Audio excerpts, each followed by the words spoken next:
પાલીજ પોલીસે વલણ ગામેથી કતલખાનાને લઈ જવાથી 24 ભેંસોને બચાવી છે. પોલીસે 3 આરોપીઓને પણ ઝડપી પાડ્યા છે. આ કાર્યવાહીમાં કન્ટેનર ટ્રક, મોબાઈલ ફોન અને રોકડા સહિત કુલ 8.88 લાખનો મુદ્દામાલ જપ્ત કરવામાં આવ્યો છે.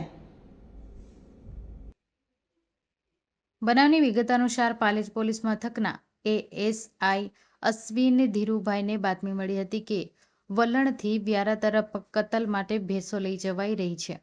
વલણ ફાટક પાસે વાહન રોકવામાં સંકેત આપતા ચાલકે ટ્રક રોડ સાઈડ પર મૂકી દીધી હતી.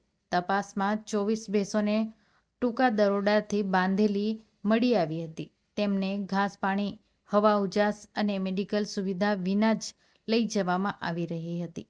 પોલીસે 24 ભેંસો કિંમત ₹3.60 લાખ, અશોક લેલન કન્ટેનર ટ્રક કિંમત ₹5 લાખ, 2 મોબાઈલ ફોન કિંમત ₹15,500 અને રોકડા ₹12,900 કબજે કર્યા છે.